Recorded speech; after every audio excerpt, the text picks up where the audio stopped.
ఏపీలో స్థానిక సంస్థల సమరానికి తెరలేస్తోంది. అధికార టీడీపీ కూటమి ఎట్టి పరిస్థితుల్లోనూ ఎన్నికలు నిర్వహించాలని పట్టుదలగా ఉంది.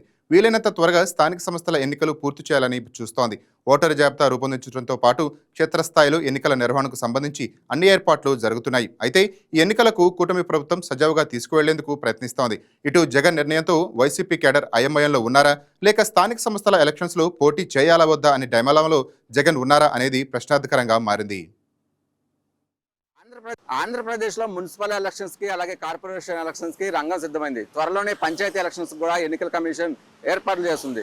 ఇప్పటికే అభివృద్ధి సంక్షేమంతో లోకల్ బాడీ ఎలక్షన్స్లో కూడా అన్ని స్థానాలు కైవసం చేసుకోవడానికి కూటమి ప్రభుత్వం అయితే ముందుకు వెళ్తుంది. ఇలాంటి సందర్భంలో వైసీపీ లోకల్ బాడీ ఎలక్షన్స్లో పోటీ చేస్తుందా, అసలు జగన్మోహన్ రెడ్డి వ్యూహం ఏంటి తెలుసుకుందాం రండి. ఆంధ్రప్రదేశ్లో లోకల్ బాడీ ఎలక్షన్స్ కి ఏర్పాట్లు జరుగుతున్నాయి. త్వరలోనే మున్సిపాలిటీ కార్పొరేషన్ల పదవీ కాలం ముగుస్తుంది.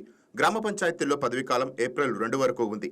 లోకల్ బాడీ ఎలక్షన్స్ కు సంబంధించి ఇప్పటికే జిల్లాల వారీగా అధికారులకు ఎలక్షన్ కమిషన్ కీలక ఆదేశాలు జారీ చేసింది. 2026 జనవరి 1వ తేదీన ప్రామాణికంగా చేసుకుని కొత్త ఓటర్ల జాబితాని సిద్ధం చేయాలని ఆదేశాలు వెళ్లాయి. మార్చి 9న ఫోటోతో కూడిన కొత్త ఓటర్లను ప్రకటించేందుకు జిల్లా అధికారులు సిద్ధమయ్యారు. వార్డుల పునర్విభజన, రిజర్వేషన్ల ప్రక్రియపై అధికారులు ఫోకస్ పెట్టారు. లోకల్ బాడీ ఎలక్షన్స్ పై క్లారిటీ రావడంతో అధికార పార్టీలు ఉత్సాహంగా ఉన్నాయి. అసెంబ్లీ ఎన్నికల ఫలితాల స్థాయిలో లోకల్ బాడీ ఎలక్షన్స్ లో అన్ని స్థానాలను కైవసం చేసుకోవడానికి టీడీపీ, బీజేపీ, జనసేన గ్రౌండ్ లెవెల్లో మంతనాలు జరుపుతున్నాయి. సంక్షేమ పథకాలు, అభివృద్ధి పెట్టుబడులను ప్రజలకు వివరిస్తూ గత వైసీపీ ప్రభుత్వం చేసిన పాలనను ప్రజల్లో తీసుకువెళ్లేందుకు ఆయా పార్టీ నేతలు కేడర్ని సిద్ధం చేశారు. లోకల్ బాడీ ఎలక్షన్స్ లో మెజార్టీ స్థానాలను గెలిచి పట్టు సాధించడానికి వ్యూహంతో కూటమి నాయకులు రెడీ అయ్యారు. తెలంగాణ, ఆంధ్రప్రదేశ్ రాష్ట్రాల్లో ప్రధాన ప్రతిపక్షాల తీరు మాత్రం భిన్నంగా కనిపిస్తోంది. తెలంగాణలో అధికారాన్ని కోల్పోయినప్పటికీ బీఆర్ఎస్ పార్టీ క్షేత్రస్థాయిలో గట్టి పోటీ ఇస్తోంది. పంచాయతీ, మున్సిపల్ ఎన్నికల ఫలితాలే అందుకు నిదర్శనం. కాంగ్రెస్ అధికారంలో ఉన్నప్పటికీ అనేక మున్సిపాలిటీలు, వార్డుల్లో గులాబీ జెండా రెపరెపలాడింది. రాజకీయాల్లో అధికారం కోల్పోయిన వెంటనే చేతులెత్తేయకుండా ఉనికిని చారుకోవటంలో బీఆర్ఎస్ విజయవంతం అయిందని విశ్లేషకులు భావిస్తున్నారు. కానీ ఏపీలో పరిస్థితి మాత్రం ఇందుకు భిన్నంగా కనిపిస్తోంది.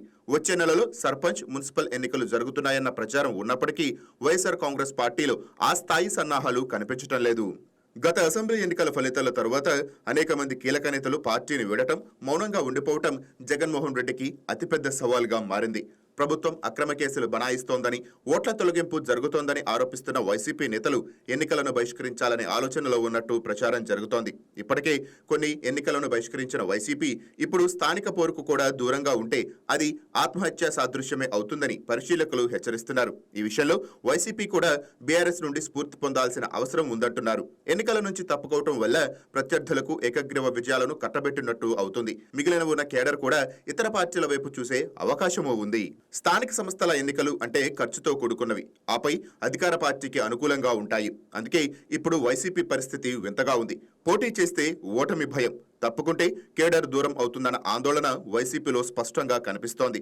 ప్రతిపక్ష హోదా ఇవ్వలేదని అసెంబ్లీని బాయ్కాట్ చేసి ప్రెస్ మీట్లకే జగన్ పరిమితం అవుతున్నారు. కూటమి సర్కార్ వైఫల్యాలను ప్రజలకు తెలియజేసేలా నాయకులు కేడర్ను ప్రజల్లోకి తీసుకువెళ్లాలని చెబుతున్నప్పటికీ జగన్మోహన్ రెడ్డి నిర్ణయాల వల్ల అయోమయంలో నాయకులు, కేడర్ ఉన్నట్టు తెలుస్తోంది. అసెంబ్లీని బాయ్కాట్ చేసినట్టు లోకల్ బాడీ ఎలక్షన్స్ ని కూడా బాయ్కాట్ చేస్తే పార్టీని ప్రజల్లోకి తీసుకువెళ్లడానికి మరింత కష్టం అవుతోందని జగన్మోహన్ రెడ్డి దగ్గర నాయకులు చెప్తున్నట్టు సమాచారం. ఇప్పటికే జగన్మోహన్ రెడ్డి బెంగళూరుకే ఎక్కువ పరిమితమైన నేపథ్యంలో పార్టీ క్యాడర్లో నిరుత్సాహం ఉందని, స్థానిక ఎన్నికల్లో పోటీ చేయకపోతే ప్రజలకు మరింత దూరమయ్యే అవకాశం ఉందని రాజకీయ విశ్లేషకులు భావిస్తున్నారు. ఏపీలో వైసీపీ నేతల మధ్య సమన్వయ లోపం స్పష్టంగా కనిపిస్తోంది. మాజీ మంత్రులు, ఎమ్మెల్యేలు స్థానిక ఎన్నికల బాధ్యతను తీసుకోవటానికి వెనుకంజ వేస్తున్నారు. ప్రభుత్వం నుంచి ఎదురయ్యే ఇబ్బందులను ఎదుర్కొనలేమనే భయం కొందరిలో ఉంటే భవిష్యత్తుపై నమ్మకం లేక మరికొందరు మౌనంగా ఉన్నారు. ఇదే సమయంలో తెలంగాణలో బీఆర్ఎస్ నాయకత్వం తమ అభ్యర్థులకు అండగా నిలబడి చట్టపరమైన రాజకీయ పోరాటాలు చేస్తోంది. ఈ విధమైన ధైర్యం వైసీపీ అధినాయకత్వం ప్రదర్శించకపోతే స్థానిక సంస్థల ఎన్నికల నాటికి పార్టీ మరింత బలహీనపడే ప్రమాదమూ ఉంది. ప్రజాస్వామ్యంలో స్థానిక సంస్థల ఎన్నికలు పార్టీకి పునాదులు వంటివి. అక్కడ బలపడితేనే వచ్చే సార్వత్రిక ఎన్నికలకు దారులు సుగమం అవుతాయి. బీఆర్ఎస్ పార్టీ ఈ సత్యాన్ని గ్రహించి పోరాడుతోంది. వైసీపీ కూడా బహిష్కరణలు, ఆరోపణలకే పరిమితం కాకుండా తమకున్న ఓటు బ్యాంకును కాపాడుకోవాలంటే ఎన్నికల బరిలో నిలవక తప్పదన్న అంచనాలు వస్తున్నాయి. ప్రతిపక్ష హోదా ఇవ్వలేదంటూ కూడా అసెంబ్లీని జగన్మోహన్ రెడ్డి బాయ్కాట్ చేశారు. కూటమి ప్రభుత్వం వైఫల్యం చెందితే లోకల్ బాడీ ఎలక్షన్స్లో పోటీ చేస్తే అది మొత్తం వైసీపీకి ప్లస్ అవుతుందంటూ కూడా జగన్మోహన్ రెడ్డి మీద కేడర్ కూడా ఒత్తిడి తెస్తున్నట్టు తెలుస్తుంది. మరి లోకల్ బాడీ ఎలక్షన్స్లో జగన్మోహన్ రెడ్డి పోటీ చేస్తారా, లేదంటే బాయ్కట్ చేసి మళ్ళీ బెంగళూరుకే పరిమితం అవుతారా? తెలియాలంటే మరి కొన్ని రోజులు ఆగాల్సిందే. ఇది వైకే టీవీ అందిస్తున్న స్పెషల్ స్టోరీ. వీడియో జర్నలిస్ట్ వంశీతో రాజేష్, వైకే టీవీ, విజయవాడ నుంచి. Please subscribe to YK TV Network. Please subscribe to YK TV. Please watch YK News. Don't forget to subscribe YK News channel